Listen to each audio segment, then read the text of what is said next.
So Terence Blanchard, you've worked with Spike Lee many times. It's no surprise that you would work with him again on BlacKkKlansman. Yeah, But I'm curious, what did you think the first time you heard this story about Ron Stallsworth?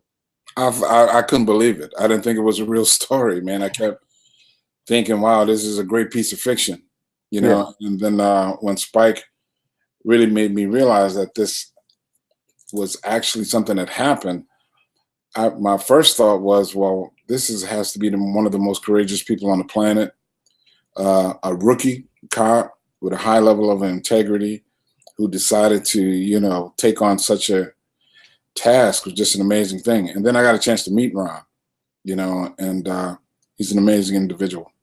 hmm I've heard Spike talk a lot about the kind of delicate tone that this film has and some of his inspirations for it. You know, films like Ace in the Hole and Stalag 17, Doctor Strangelove, these Yeah. kinds of movies that are on serious subject matters, but also have a lot of humor, a lot of satire in them. So, Yeah. was it difficult for you to find the correct musical balance or the right musical tone for the movie? No, not really. Because with Spike, one of the things one of the things we talked about early on in our relationship is that he's not a guy who loves underscore. You know, his music, his use of music is more narrative than anything. So if you look at some of the scenes in the film, the action-packed scenes, there's no action music there. It's more melodic. So for me, I wanted to capture something that was more poignant and would display would represent the emotional content of most people that I knew growing up in that period of time. Because I'm a product of the 70s as well. And I remember those years. And I remember, thinking to myself, we all just want to be treated equally, So that was the emotional drive behind what I'd written in the score, melodically. You mentioned Ron and meeting him. Mhm. I wonder, did that influence how you wrote music for his character? I mean, what were your thoughts when you first met him? No, I got a chance to meet him after. I I met see. him at the premiere. I wish I would have met him prior to. That would have been interesting because he is. It's in life. There's always these interesting moments. We see these heroes that exist, and we kind of look at them as being mythic figures that tower over us. And then when we meet them, they're regular human beings with extraordinary talent and drive and desire, and which makes their efforts even more heroic in my mind. So I wish I would have met him prior to, but his story itself was enough motivation for me because to think that this guy was a rookie. That's what I keep going back to. He was a rookie when he did this. He was new to the police force, but he had a desire to do something to make his community better. And to me, there's nothing more honorable than to be in service of others. Well, then talk a bit about what your initial ideas were for his, I guess, theme. Like, what were you thinking?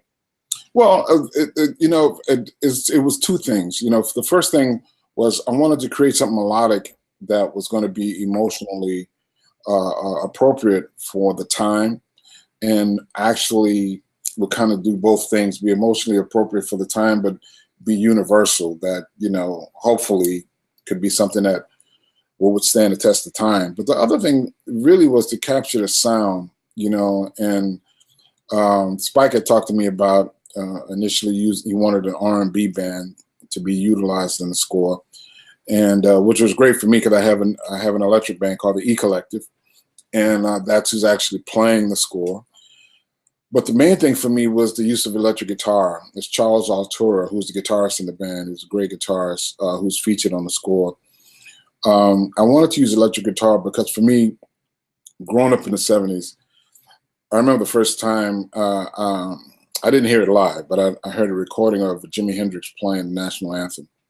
And to me, that was probably one of the most patriotic things that I've ever heard because it did two things. It paid homage to the theme itself, but that screaming guitar kind of represented, those who are not represented in this country and how they are constantly screaming to be heard, and I thought that would be an appropriate sound for this, because that's basically what everybody was fighting for. That's what you see with Stokely Carmichael's character.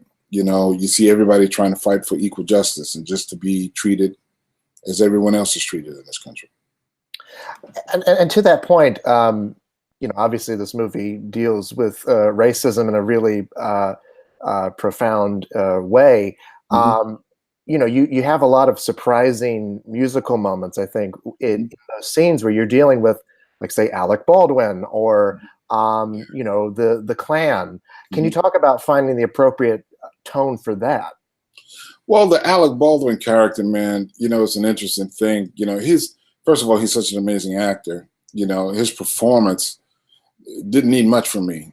So I tried to set a tone that was reminiscent of the time. What people thought was more of the patriotic thing, but some of us looked at it as being more of a racist thing. Growing up in Louisiana in the South, it was interesting because a lot of folks back then called the style of jazz that was played back then Dixieland. And we would always cringe at that term because that term didn't have any relationship to us. And now we actually call it traditional New Orleans music, but I understood where that mindset came from. So I was trying to create something that would harken back to that period in time, back to the time where people were comfortable being a part of the good old boy network. Right.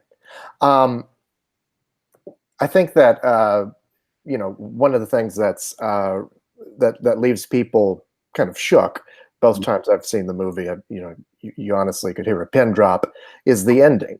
Yes. And your music plays such you talk about it, music as a narrative function. I mean, it plays such an important role in, I think, underlining and highlighting something that, is of recent history and reminds us that the things that happened 40 years ago are still happening today. Can you talk about scoring that moment? Well, it was Spike's idea to go back to a piece of music that we had done in one of the other movies, Inside Man, because he thought the music was so emotionally jarring and it would be a powerful moment, which it is in the film. For me, it's one of those things that only Spike could do. His cinematic style. Well, I've been saying, this film to me is a culminating project for all of us who've been working together with Spike for years. All of the things that stylistically that we've been doing, it seemed to have coalesced into something very powerful for this film. And the timing of what he did for the ending, I thought was brilliant, and the use of that music really underscores the fact that we can't sleep. We have to constantly be vigilant because while we think we're moving forwards, some of us are trying to turn back the hands of time.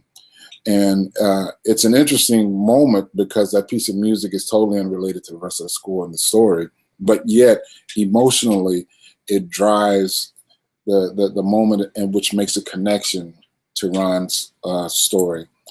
And at the premiere, it was a very powerful moment. When we get to the American flag, maybe I shouldn't give it away, but when we get to the end, right. When we get to the end of the scene, you could hear a pin drop, like you said. And to me, that tells a tale of how powerful the film is, but more importantly, where we are as a nation, where we are as a people, and, the amount of work we still have to do, which is one of the things that I've always felt blessed and honored about working with Spike, because Spike, he's not afraid of tackling some tough issues. He's not shy about it. He will delve right in and try to get people to be aware, educate themselves, and create some open dialogue about these topics. Right. I mean, he's also not afraid to talk about things like racism, as in, like, as it's happening today. You know, the interesting thing about this movie is that even though it's set in the late 70s, Mm-hmm. you know, he makes a lot of very clear connections to today, and it feels very contemporary for that reason. Well, I think that's the entire purpose for the ending. You know, it's one of those things where, you know, that's the 70s, man. It's 40 years ago. And, you know, sometimes we kind of look at our history as being behind us. But I think the beautiful thing that the statement that this movie makes is that, you know, while we've come a long way in this country, there are a lot of things that have changed, you know, for women, for people of color, you know, people of different sexual orientations. While there's a lot of things that have changed, we still have a lot of work to do, you know, and I think that's the most important statement that the movie has made uh, um, in period. You know, I think it's one of the things that everybody's been talking about. I was floored when I first saw it, when I first saw the first cut, you know, because I didn't know who was going to put that ending on the film. And when I saw it, it blew me away. And I got really inspired to get started. I was like, okay, when can I get my cut? Can I take it home now? I'm ready to get to work. Right. Just thinking about it now sort of leaves me at a loss for words. You know, you've worked with Spike just about since the beginning of his career. I mean, I think the first film of his that you were a composer on was Jungle Fever, but even before then, you were, you know, a musician in working on School Days and Do the Right Thing. Mm-hmm. How has that collaboration grown? I mean, do you guys, does it require a lot of in-depth conversation still? Yeah, no, man. You know, the funny part about it, I guess with all of us, Barry, you know, Tommy, who's the sound guy, myself, Spike, you know, we've gotten to the point where we kind of have like a shorthand, you know. When I first started working with Spike, we had a long conversation about what I was telling you about earlier. He doesn't like underscore. He doesn't like when music changes, when the door slams or any of those things. He likes very melodic music. He wants people to walk away from the theater humming the themes to his films. So we had that conversation in an in-depth manner early on in our career. But now we get to the point now we say, hey, man, what haven't we done? We haven't done this. We haven't done that. Well, let's try to do this. What do you think about this? And then he says, look, I'm sending you the script. And he'll send me the script before they're in production. And he wants me to get on. And then I'll get a call. Inevitably, that first call, you know, Spike, he'll say your name first. And then he says his name, Terence, Spike, you know. And then he'll the last time he said, any ideas? Are the juices flowing? Are the juices flowing? So that means for me to get him some ideas, some musical ideas and themes to mull over. And when I send him those, he only wants to hear them on piano, by the way. You know, he doesn't like mock-ups or any of that stuff. So he wants to just hear the themes on the piano. And when I get him those, he'll sit down and go through those, and he'll spend time with them, you know. And if he's in the editing process, sometimes he'll look at them, he'll play them from his phone and watch it while he's watching picture. And then he'll start to make decisions about which themes he wants to place where. And then we'll have a spotting session and go through that. But you know, the most interesting thing about Spike is that, you know, once we spot the film, he doesn't want to hear anything until we hit the stage, you know, which is unlike anybody else that I've worked with, you know. And it took me a while to understand why, but I finally realized what it is. He wants to feel the impact of the full orchestration the same way that an audience is going to feel, you know, when they hear it for the first time. Which means he puts a lot of trust in me, and realizing that for me, man, you know, when somebody puts that kind of trust in you, you want to make sure you don't let them down. So you do as much work as you can to make sure that things are on point. Right. You had a background as a jazz trumpet player, and there's always been that kind of influence in your work. I wonder if you could talk about how that background helped influence your work as a composer. Well, I mean, being a jazz musician, man, it's helped immensely. The odd thing about my career as an artist, both things have helped each other. You know, like the jazz thing has helped my film career by allowing me to think quickly on my feet, to be able to make changes, to be able to kind of be present into what's going on in the community right now.